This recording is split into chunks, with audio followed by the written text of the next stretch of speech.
시청자 여러분 안녕하십니까? 뉴스 더 개벽입니다. 한 주간 세계 곳곳에서 발생한 지구촌 개벽 소식 전해드립니다. 아프리카 연합이 세계 지도 개편을 촉구하고 나섰습니다. 그린란드보다 훨씬 큰 아프리카 대륙이 지도에서는 비슷한 크기로 보이는 왜곡을 바로잡자는 것입니다. 현재 전 세계 학교와 정부, 기관에서 사용되는 지도는 1569년 네덜란드 지리학자 메르카토르가 만든 메르카토르 도법에 기반합니다. 이 방식은 대항해 시대 항해에 유리했지만 위도가 높은 지역은 실제보다 더 크게, 적도 부근은 작게 표현되는 문제가 있습니다. 그래서 실제 면적이 216만 제곱킬로미터에 불과한 그린란드가 아프리카와 비슷하게 보이는 상황이 벌어진 것입니다. 실제로 아프리카는 그린란드의 14배에 달하고 러시아의 1.8배, 미국, 중국, 인도, 유럽을 합친 것보다 더 큽니다. 아프리카 연합은 이러한 지도 왜곡이 단순한 지리상의 착시가 아니라 아프리카의 위상을 축소하고 세계적 편견을 강화하는 문제라고 지적합니다. 셀마 하다디 아프리카 연합 집행위원회 부의장은 지도는 지리 정보가 아니라 사고 방식을 형성한다며 10억 인구를 가진 아프리카가 축소돼 보이는 것은 잘못됐다고 강조했습니다. 이에 아프리카 연합은 2018년 개발된 이퀄러스 도법을 국제 표준으로 채택하자는 지도를 수정하라 캠페인에 공식 동참했습니다. 이 지도는 실제 면적을 최대한 정확히 반영해 아프리카의 크기를 올바르게 보여주는 것으로 평가받습니다.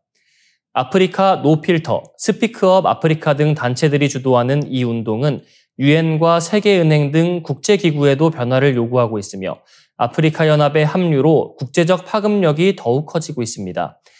모키 마쿠라 아프리카 노필터 사무총장은 현 지도는 세계에서 가장 오래된 허위 정보라며 아프리카의 진짜 크기를 보여주는 새로운 기준이 필요하다고 목소리를 높였습니다. 국제사회가 실제 지구의 비율을 반영한 이퀄러스 지도를 받아들일지, 세계의 시각이 어떻게 달라질지가 주목됩니다. 1970년에서 1980년대 아시아 고도 성장의 상징이었던 4마리 용, 한국, 대만, 싱가포르, 홍콩의 경제 성적표가 50년 만에 크게 엇갈리고 있습니다. 대만 주계총처는 15일 올해 국내 총생산 성장률 전망치를 기존 3.1%에서 4.45%로 대폭 상향 조정했습니다. 특히 내년에는 1인당 GDP가 4만 1,019달러에 이르러 한국과 일본을 앞지르며 처음으로 4만 달러를 돌파할 것으로 내다봤습니다. 대만은 이미 2021년 1인당 GDP 3만 달러를 넘어섰지만 이번에는 한 단계 더 도약할 발판을 마련했다는 평가입니다. 대만의 약진 배경에는 인공지능 열풍과 반도체 산업의 위상이 자리하고 있습니다. 세계 최대 파운드리 기업 TSMC를 앞세운 대만은 AI 서버용 칩과 차량용 고성능 반도체 수요에 적극 대응하며 경제 성장을 견인했습니다. 실제로 올해 수출액은 전년 대비 24.04% 늘어난 5,892억 달러, 약 819조 원으로 사상 최대치를 기록할 전망입니다. 당초 예상치였던 8.99% 증가율을 크게 뛰어넘은 수치입니다. 물가 상황도 안정적입니다. 소비자 물가지수 상승률 전망치는 1.76%로 이전 1.88%에서 오히려 낮아졌습니다. 차이위다이 주계총처장은 저비용 고효율 AI 모델인 딥시크의 등장과 미국의 AI 인프라 투자 가속화가 긍정적인 파급 효과를 불러왔다며 관세 불확실성에도 기업들의 투자가 확대되며 수출 전망이 더욱 밝아졌다고 설명했습니다. 반면 한국은 정반대 흐름을 보이고 있습니다. 2014년 이미 1인당 GDP 3만 달러를 넘어섰지만 그 후 10년 가까이 정체 상태에서 벗어나지 못하고 있습니다. 한국개발연구원은 지난 5월 올해 성장률을 0.8%로 전망했는데 이는 불과 석 달 전 1.6%에서 절반으로 낮춘 수치입니다.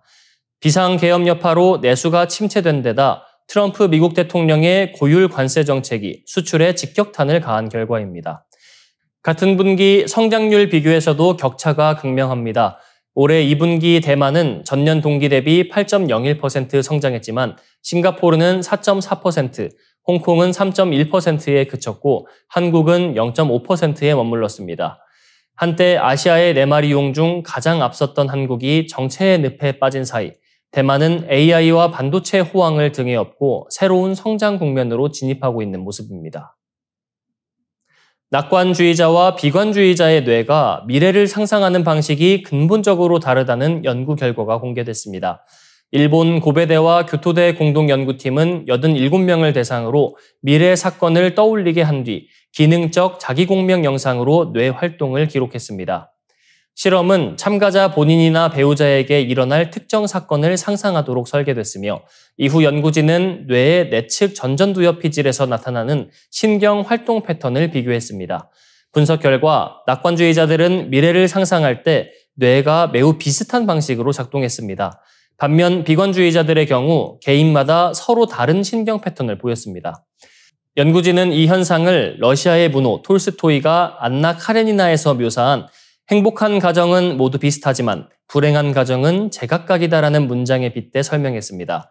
즉, 낙관적인 사람들의 뇌는 공통된 틀 안에서 미래를 그리지만 비관적인 사람들은 저마다 다른 방식으로 미래를 상상한다는 것입니다. 또한 낙관주의자들은 긍정적인 사건과 부정적인 사건을 상상할 때 뇌 반응의 차이가 뚜렷했습니다. 이들은 나쁜 상황을 심리적으로 거리를 두고 처리해 감정적 충격을 완화하는 전략을 취했습니다. 반대로 비관주의자들은 좋은 일과 나쁜 일을 비교적 비슷한 방식으로 받아들이며 두 가능성 간의 경계가 덜 명확했습니다. 흥미로운 점은 낙관주의자들이 이런 공통된 신경 패턴을 공유하기 때문에 사회적 관계에서도 더 원활히 연결된다는 해석입니다.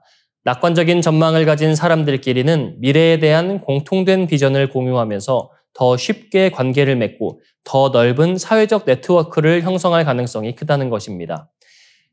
영국 버밍엄대 리사 보르톨로티 교수는 이번 연구와 관련해 낙관주의는 단순히 비현실적 기대가 아니라 부정적 사건의 영향을 덜 받도록 돕는 심리적 전략일 수 있다고 강조했습니다.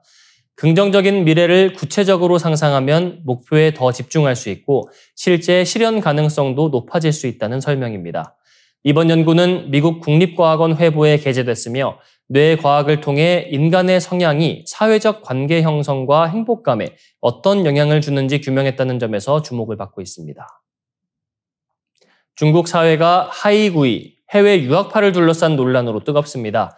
발단은 중국 가전제품 여왕으로 불리는 둥밍주 거리전기 회장의 발언이었습니다.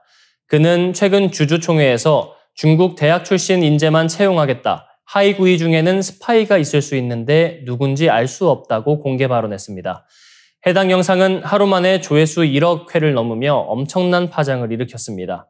비판은 거셌습니다. 중국 관영신경보는 개인 사건을 집단 전체로 확대해 낙인 찍는 낙후한 고용 개념이라고 직격했고 후시진 전 환구시보 편집장도 국가 정책 기조에도 어긋난다며 선을 넘은 발언이라 비판했습니다. 그러나 유학파 엘리트 시대는 끝났다라는 일부 동조 여론도 존재합니다. 웨이보에는 미국 유학자는 스파이일 수 있다는 극단적 여론까지 등장했습니다. 중국에서 하이구이는 과거 금이 환영한 인재로 환영받았습니다. 우주기술의 아버지 첸쇠선이나 전기차의 아버지 완강 모두 해외파였습니다. 그러나 미중 갈등 격화와 함께 하이구이는 잠재적 스파이 의심을 받는 신세가 됐습니다.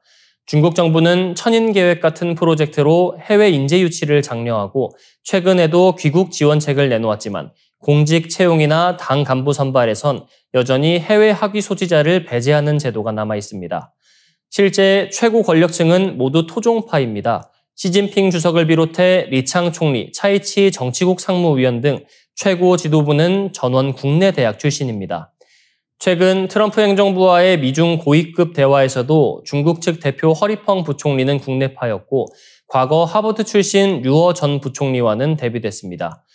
연구자들은 중국 고위층에서 하이구이는 사실상 발언권이 없다고 분석합니다. 이런 분위기 속에서 하이구이 수는 오히려 늘고 있습니다.